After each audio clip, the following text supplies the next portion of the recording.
আসসালামু আলাইকুম, কেমন আছেন সবাই? আজকের ভিডিওতে আলোচনা করব মন্টিনিগ্রোর ভিসা আপডেট নিয়ে। আজকের ভিডিওতে আলোচনা করব মন্টিনিগ্রোর ভিসা 2026 সালে চালু আছে কিনা, অথবা কবে থেকে মন্টিনিগ্রোর ভিসা চালু হবে। 2026 সালে মন্টিনিগ্রোর ভিসা হওয়ার সম্ভাবনা কত পার্সেন্ট? আপনারা 2026 সালে মন্টিনিগ্রোর ভিসা প্রসেসিং করলে ভিসা পাওয়ার সম্ভাবনা কত পার্সেন্ট? এছাড়াও 2026 সালে মন্টিনিগ্রোর ভিসা প্রসেসিং আপনারা কিভাবে করবেন, মন্টিনিগ্রোর ভিসা প্রসেসিং করতে আপনাদের মোট কতদিন সময় লাগবে, কি কি ডকুমেন্ট লাগবে এবং মন্টিনিগ্রোর ভিসা প্রসেসিং করতে আপনাদের সর্বমোট কত টাকা খরচ হতে পারে, আজকের ভিডিওতে এই সকল বিষয় নিয়ে বিস্তারিত আলোচনা করব। তো ভিডিও শুরুতে আপনাদেরকে আমি একটা নিউজ দিই, সেটা হচ্ছে আপনারা 2026 সালে যারা মন্টিনিগ্রোর ওয়ার্ক ভিসা অথবা ট্যুরিস্ট ভিসা প্রসেসিং করতে চান, আপনাদের জন্য অনেক বড় একটা সুযোগ আছে। কারণ 2026 সালে আপনারা বাংলাদেশ থেকে মন্টিনিগ্রোর ওয়ার্ক এবং ট্যুরিস্ট ভিসা প্রসেসিং করতে পারবেন। ঢাকায় অবস্থিত ভিএফএস গ্লোবালের মাধ্যমে আপনারা মন্টিনিগ্রোর এখন ট্যুরিস্ট এবং ওয়ার্ক ভিসা প্রসেসিং করতে পারবেন। এখন আপনাদেরকে ইন্ডিয়া যাওয়া লাগবে না। তো আমি মনে করি এটা অনেক বড় একটা সুযোগ, বিশেষ করে আপনারা যারা ইউরোপে যেতে চান, ইউরোপের স্বপ্ন পূরণ করতে চান।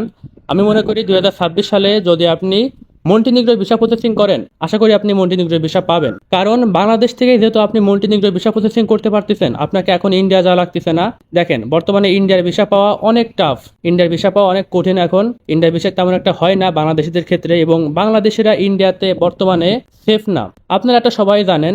আর তার থেকে বড় কথা হচ্ছে আপনার প্রায় 1 লক্ষ টাকার বেশি একটা খরচ বেঁচে যাবে এবং আপনার ভোগান্তি বাঁচবে এবং ভিসা রেশিও ভালো থাকবে। দেখেন, আপনার ইন্ডিয়া গেলে ইন্ডিয়ায় থাকা, খাওয়া, যাওয়া আসা আপনার 50-60 হাজার টাকা খরচ, আপনার ভিসা পাওয়া, আপনার সবকিছু মিলাই মোটামুটি 1 লাখ টাকা আপনার সেভ হচ্ছে এখানে।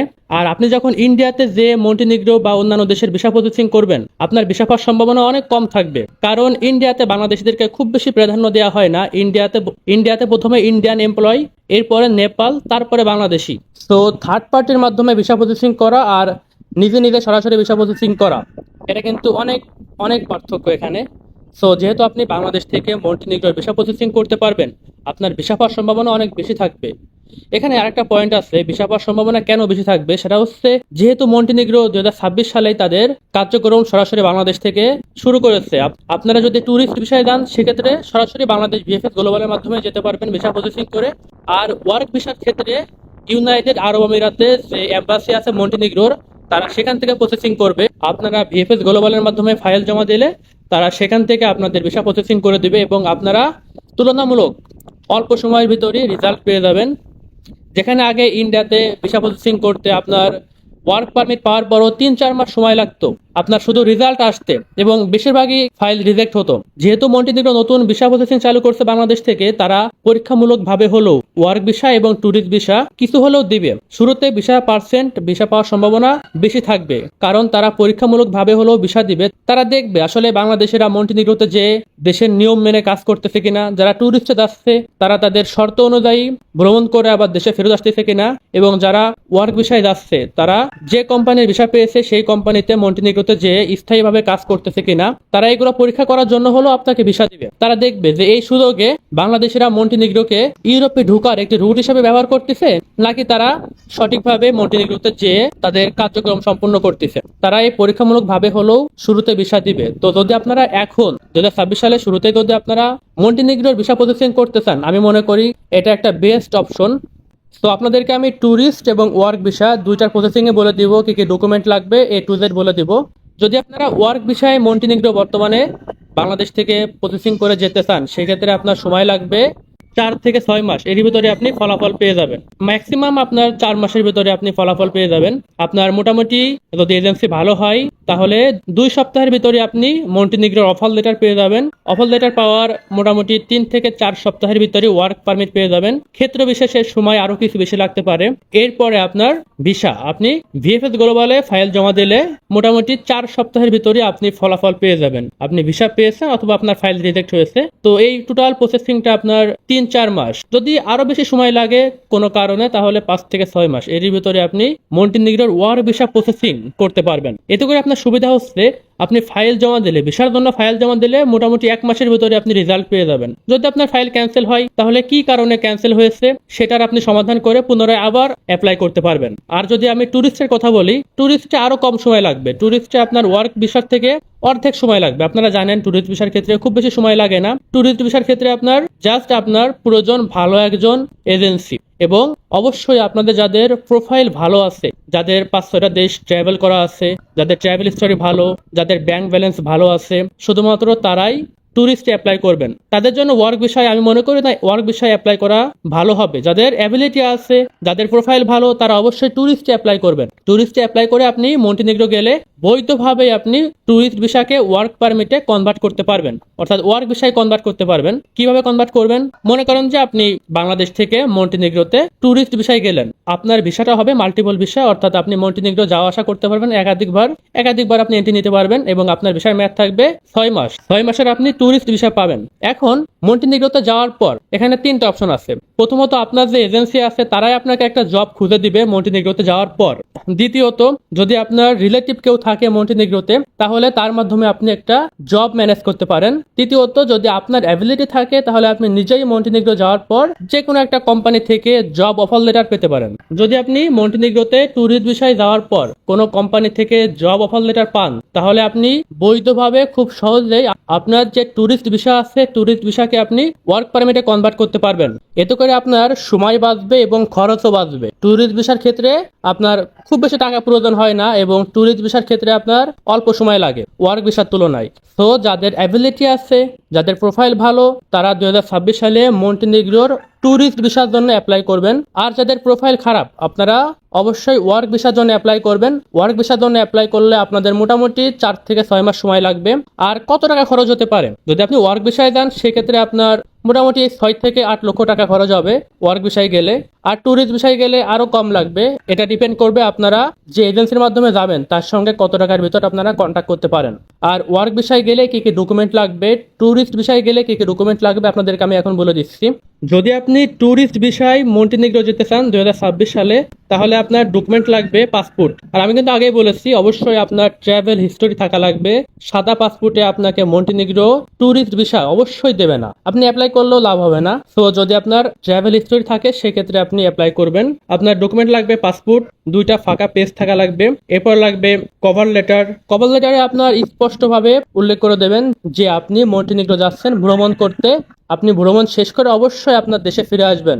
আপনি বলবেন যে আমি মন্টিনিগ্রো যাব, আমি 2 মাস বা 1 মাস ভ্রমণ করব, আমি এই জায়গায় ভ্রমণ করব। আপনার সম্পূর্ণ ভ্রমণ প্ল্যান, আপনি কোথায় ভ্রমণ করবেন, কোন শহরে কয়দিন থাকবেন, কি করবেন, A to Z শতভাগ আপনি কি কি করবেন মন্টিনিগ্রোতে 1 মাস বা 2 মাসের একটা প্ল্যান সেখানে আপনি উল্লেখ করে দিবেন, যাতে তারা আরো বেশি বিশ্বাস করে আপনাকে। তারা বুঝতে পারে যে হ্যাঁ আপনি আসলে ভ্রমণ করতে যাচ্ছেন, আপনি এই শহর ভ্রমণ করবেন, এই জায়গায় ভ্রমণ করে আপনি আবার আপনার দেশে ফিরে আসবেন। এরপর লাগবে hotel booking, flight ticket, round ticket লাগবে, যাওয়া আসার টিকিট লাগবে। আপনার লাগবে ব্যাংক স্টেটমেন্ট, মিনিমাম 3 থেকে 4 মাসের ব্যাংক স্টেটমেন্ট লাগবে, এবং মোটামুটি আপনার 6 থেকে 7 লক্ষ টাকা ব্যাংকে থাকা লাগবে। এরপর লাগবে আপনার ইন্স্যুরেন্স 30,000 ইউরো কাভার করে, মিনিমাম 15 থেকে 1 মাসের একটা ইন্স্যুরেন্স লাগবে, 30,000 ইউরো কাভার করে এমন। আপনার লাগবে এনআইডি ফটোকপি। এরপর আপনি কি করেন, চাকরি অথবা ব্যবসা, এটার প্রমাণ লাগবে। যদি আপনি চাকরি করেন তাহলে আপনার নো অবজেকশন লেটার লাগবে, এবং আপনি যখন ফাইল জমা দিবেন ভিএফএস গ্লোবালে তখন আপনাকে সেখানে যে চার্জ থাকে সেটা দেওয়া লাগবে 80 থেকে 100 ইউরো সামথিং এরকমের।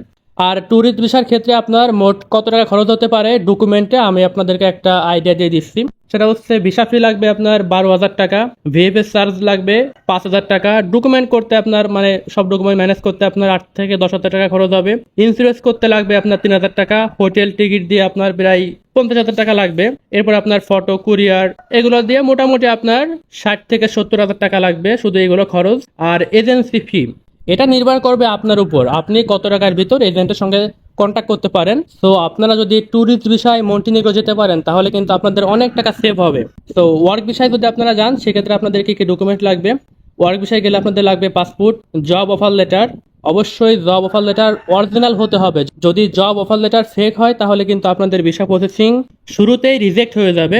এরপর লাগবে এমপ্লয়মেন্ট এজেন্সি অ্যাপ্রুভ, তারপর লাগবে বিএমইটি ক্লিয়ারেন্স, এবং আপনারা বিএমইটি থেকে ট্রেনিং করে সেখান থেকে স্কিল সার্টিফিকেট নিয়ে নিতে পারেন। এরপর লাগবে police clearance, bank statement, skill certificate. যদি আপনাদের স্কিল থাকে তাহলে আপনারা স্কিল সার্টিফিকেট শো করতে পারেন, অথবা বিএমইডি থেকে আমি যেটা বললাম বিএমইডি থেকে আপনারা ট্রেনিং করে সেখান থেকে স্কিল সার্টিফিকেট নিয়ে নিতে পারেন। এরপর লাগবে health insurance, cover letter. Cover লেটারে আপনারা একটা বিষয় উল্লেখ করবেন, সেটা হচ্ছে অবশ্যই আপনারা কাজের বিষয়ের মেয়াদ শেষ হলে নিজ দেশে ফিরে আসবেন। আপনারা মন্টিনিগ্রোতে স্টে করবেন না এবং সেখানে আপনি দীর্ঘমেয়াদী থাকার কোনো পরিকল্পনা আপনার নেই। আপনি যাচ্ছেন কাজ করতে, কাজের বিষয়ের মেয়াদ শেষ হলে আপনি আবার আপনার দেশে ফেরত আসবেন। এটা অবশ্যই আপনি কভার লেটারে উল্লেখ করবেন। আর এই যে আপনার যত ডকুমেন্ট লাগবে এগুলো নিয়ে খুব প্যারা নেওয়ার কোনো কারণ নেই, কারণ আপনার যে এজেন্ট থাকবে, যে এজেন্সি থাকবে, তারা আপনার সকল ডকুমেন্ট ম্যানেজ করে দিবে। আপনার কি কি ডকুমেন্ট লাগবে আপনাকে তারা বলবে, শুধুমাত্র আপনি সেগুলো ম্যানেজ করবেন। এবং কিছু ডকুমেন্ট আছে সেগুলো এজেন্সি নিজ দায়িত্বে ম্যানেজ করবে।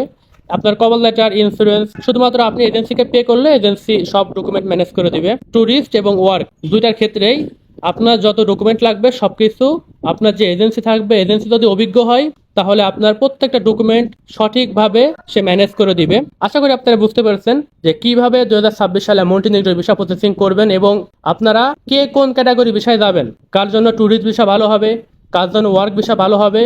তবে অবশ্যই ট্যুরিস্ট বিষয় গেলে আপনার কাজ পাওয়ার সম্ভাবনা, যদি আপনার নিজের এক্সপিরিয়েন্স থাকে কাজের, এরপর যদি আপনার এজেন্সি আপনাকে কাজ খুঁজে দেয় তাহলে আপনার জন্য কাজ পাওয়া সহজ হবে। অন্যথায় নিজে কাজ খুঁজে পাওয়া, অথবা যদি আপনার পরিচিত কেউ থাকে সে যদি আপনাকে নিশ্চয়তা দেয় যে সে আপনাকে মন্টিনিগ্রোতে যাওয়ার পর কাজ খুঁজে দিবে, সেক্ষেত্রে আপনার জন্য সহজ হবে। সবকিছু এত সহজ না যে আপনি নিজে নিজে মন্টিনিগ্রো যে কাজ খুঁজে পাবেন, এটা অনেক টাফ। তো অবশ্যই এই বিষয়গুলো মাথায় রাখবেন। শুধু আমার কথা শুনে আপনারা মন্টিনিগ্রোর ট্যুরিস্ট ভিসা করে চলে যাবেন না, আপনারা নিজে থেকে দেখবেন যে আপনার জন্য কোনটা ভালো হবে এবং আপনি কোন এজেন্সির মাধ্যমে যাবেন, এজেন্সি কেমন। এজেন্সির অবশ্যই ব্যাকগ্রাউন্ড দেখবেন 2026 সালে ওই এজেন্সি কতগুলো ভিসা প্রসেসিং সফলভাবে করেছে। ট্যুরিস্ট হোক, ওয়ার্ক হোক, যে ক্যাটাগরিতে যাবেন আপনি সেটা চেক করে দেখবেন এবং দেখবেন এজেন্সি বৈধ কিনা, এজেন্সির লাইসেন্স আছে কিনা, এগুলো আপনারা অবশ্যই যাচাই করবেন। তবে আমি ব্যক্তিগতভাবে মনে করি যারা ইউরোপে যেতে চান, মন্টিনিগ্রো খুব ভালো, আহামরি খুব ভালো দেশ না, সেখানে গেলে আপনি লাখ লাখ টাকা আয় করতে পারবেন না। কিন্তু আপনি যদি আপনার দীর্ঘমেয়াদী পরিকল্পনা থাকে যে আপনি ইউরোপে সেটেল হতে চান, ইউরোপে যেতে চান, তাহলে আপনি মন্টিনিগ্রো দিয়ে শুরু করতে পারেন। সেখানে আপনি যে 6 মাস, 1 বছর, 2 বছর স্টে করলে এরপর আপনি সেখান থেকে আস্তে আস্তে বৈধভাবে, অবৈধভাবে কথা আমি বলতেছি না, বৈধভাবে আপনি সেন্ট্রাল ইউরোপের দিকে মুভ করতে পারবেন। আশা করি আপনারা সবাই জানেন যে একটা নন সেনজেন দেশে গেলে সেখান থেকে খুব সহজেই সেন্ট্রাল ইউরোপে মুভ করা যায়, বৈধভাবে মুভ করা যায় এবং অবৈধভাবে তো অবশ্যই মুভ করা যায়। তো আশা করি আপনারা বুঝতে পেরেছেন যে 2026 সালে কিভাবে মন্টিনিগ্রোর ভিসা প্রসেসিং করবেন। যদি আপনাদের কারো কোনো কোশ্চেন থাকে, যদি আপনারা কোনো বিষয় বুঝতে না পারেন, অবশ্যই কমেন্ট করবেন। আমি আপনাদের প্রত্যেকটা কমেন্টে সঠিক উত্তর দেওয়ার জন্য যথাসাধ্য চেষ্টা করব। তো আজকের ভিডিও এখানে শেষ করতেছি। আপনারা সবাই ভালো থাকবেন। আল্লাহ হাফেজ।